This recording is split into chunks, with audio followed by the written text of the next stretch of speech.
What starts as an escape to find inspiration becomes a descent into madness when a writer discovers that sometimes the most terrifying sounds don't come from outside, but from within the walls themselves.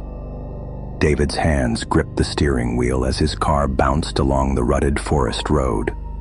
The GPS had lost signal 20 minutes ago, but the handwritten directions from the cabin's owner were clear enough.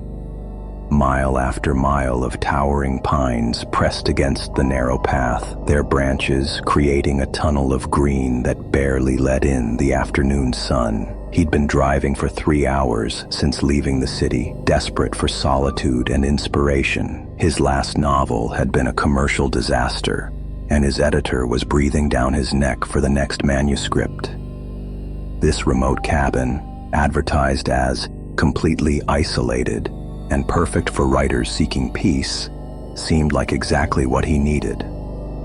The cabin appeared through the trees like something from a fairy tale, though perhaps not the pleasant kind.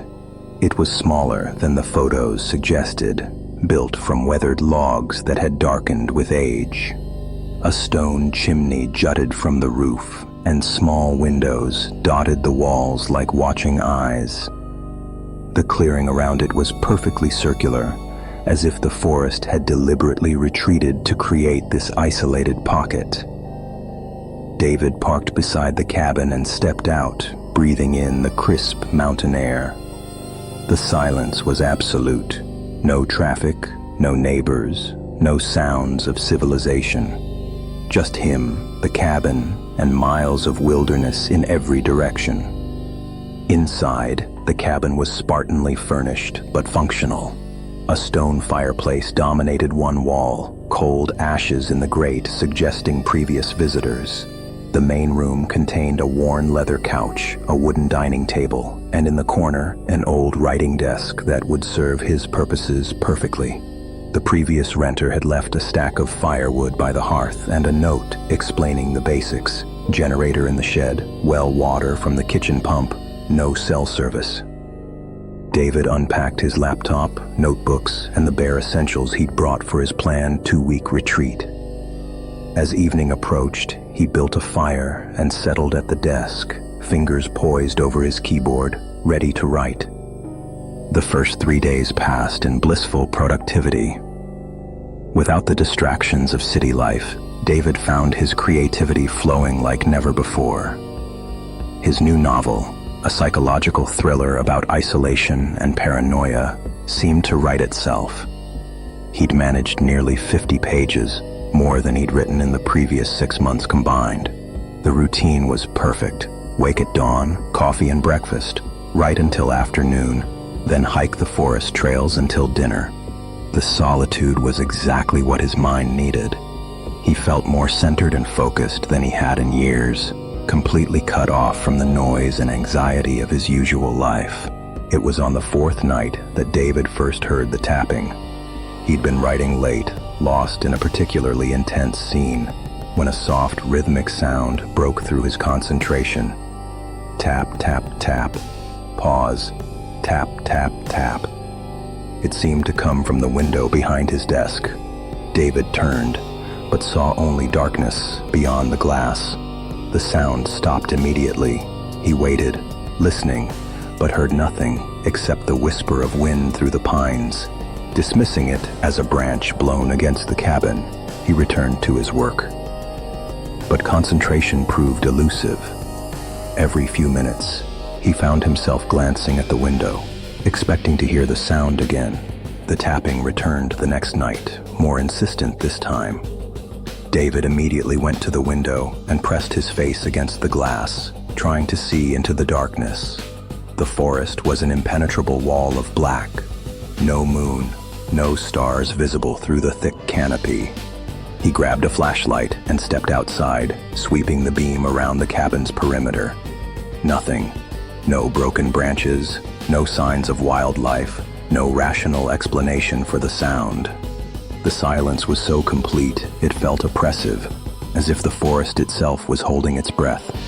Back inside, David tried to convince himself it was just the old cabin settling, wood expanding and contracting with the temperature changes. By the sixth night, the tapping had become routine.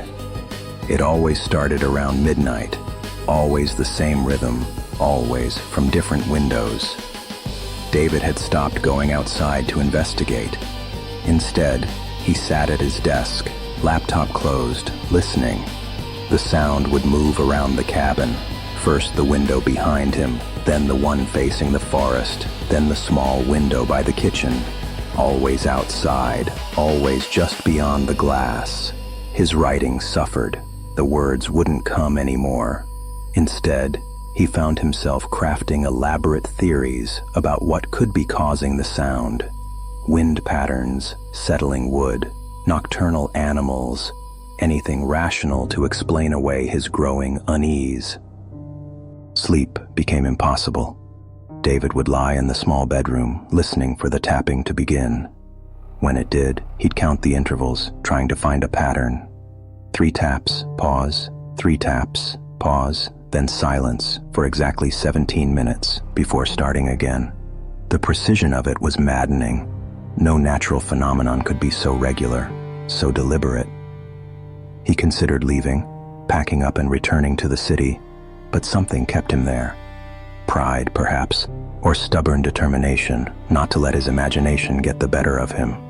He was a rational man, a writer who dealt in fiction, not someone who ran from unexplained sounds in the night. On the 8th night, David decided to solve the mystery once and for all. He positioned himself by the living room window with his flashlight ready, determined to catch whatever was making the sound. At exactly midnight, the tapping began. This time, instead of coming from outside the window, it seemed to originate from the wall itself. David pressed his ear against the logs. The sound was definitely coming from inside the wall.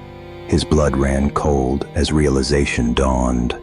All this time, he'd been looking outside for the source, but the tapping was coming from within the cabin itself. Something was inside the walls, moving around the structure's perimeter each night. Panic set in as David realized the implications. If something was living in the walls, it had been there all along, watching him, listening to him. Every night as he sat writing, unaware that he wasn't alone. His hands shook as he pressed against different sections of the wall, listening. The tapping continued, moving slowly from one end of the cabin to the other. It paused directly behind where David stood, as if sensing his presence through the wood. For a long moment, there was absolute silence. Then, slowly, deliberately, came 3 soft taps directly behind his head. David stumbled backward, nearly dropping the flashlight. Grabbing an axe from the firewood pile, David began examining the cabin's construction. There had to be an explanation. A hollow space between walls, a crawl space, something that would explain how something could move through the structure. In the back corner, behind the bedroom, he found what he was looking for. A small access panel, barely visible in the rough log construction. His heart pounding, David pried it open with the axe handle. The beam of his flashlight revealed a narrow space between the inner and outer walls, just wide enough for someone to crawl through. Dust motes danced in the light, and there, clear as day, were tracks in the accumulated dirt. The tracks led David around the cabin's perimeter, following the exact path the tapping had taken each night. But as he crawled deeper into the space between the walls, following the trail, his light fell upon something that made his blood freeze. Bones. Human bones, yellowed with age, scattered among rotting clothes and personal belongings. A wallet, a watch, a woman's purse, the remains of previous renters who had never left the cabin. David's mind reeled as he realized the horrifying truth. Someone else was here, had always been here, living in the walls like some feral creature, picking off isolated visitors one by one. A sound behind him made David spin around, his light catching movement in the crawl space. What emerged from the darkness was barely recognizable as human. Wild hair, hollow eyes, skin pale as bone from years without sunlight. The thing that had once been a person moved with practiced ease through the confined space, fingers worn smooth from years of crawling, nails grown long and perfect for tapping against wood. It had been living here all along, in the spaces between the walls, emerging only to hunt when someone came to the remote cabin. The property's owner, who had rented to David, was likely this creature's first victim years ago. David scrambled backward through the crawl space, the creature following with horrifying speed. It moved through the narrow passages like water, knowing every inch of its domain. Behind him, David could hear the scratching of fingernails against wood, the same sound that had been tapping on his windows every night. He burst out of the access panel and slammed it shut, dragging furniture against it. But there were other access points. This thing knew the cabin better than he ever could. From within the walls came a new sound, not tapping now, but scratching, clawing as the creature searched for another way out. David grabbed his keys and ran for the door, but stopped as he heard the scratching stop. In the sudden silence, he realized his mistake. The creature wasn't trying to get out of the walls. It was already out. It had used the time he'd spent barricading one access point to emerge from another. Somewhere in the cabin, in the darkness behind him, it was waiting. David could feel eyes watching him from the shadows. He clutched his flashlight and backed toward the door, knowing that his only chance was to reach his car. As he fumbled with the door handle, he heard it again, that soft, deliberate tapping. But this time, it wasn't coming from the walls. It was coming from directly behind him, fingers tapping against the wooden floor. Tap, tap, tap. The sound that had haunted his nights was finally close enough to touch.